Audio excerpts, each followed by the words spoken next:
अस्सलाम वालेकुम। मज़ीद न्यूज़ के साथ मैं हूं वसीम अली हैदर। यहाँ पे आपको एक और अहम खबर से आगाह करते हैं।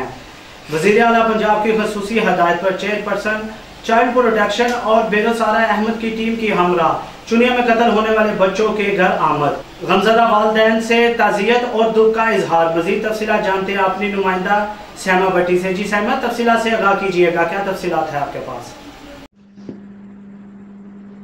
जी बिल्कुल वसीम, वज़ीर आला पंजाब की खसूसी हदायत पर चेयरपर्सन चाइल्ड प्रोटेक्शन की बेरोसारा अहमद की पूरी टीम के हमरा चुनिया में कत्ल होने वाले बच्चों के घर आमद। गमज़दा वालिदैन की ताज़ियत और दुख का इजहार। सारा अहमद का कहना है कि गमज़दा ख़ानदानों के गम में बराबर के शरीक हैं। ये इंतहाई अफसोसनाक वाक़या है, इसकी जितनी मज़म्मत की जाए कम है। सारा अहमद ने यह भी कहा कि दरिंदा सिर्फ मुल्ज़िमान को गिरफ्तार करवाकर करार वाकई सज़ा दिलवाई जाएगी। वज़ीर आला पंजाब की हदायत पर चाइल्ड प्रोटेक्शन ब्यूरो की पूरी टीम और पुलिस गमज़दा वालिदैन के साथ मुकम्मल राब्ते में है। जी तफसीलात का बहुत शुक्रिया। मज़ीद खबरों और अपडेट्स के लिए विजिट कीजिए हमारी वेबसाइट azimnews.tv।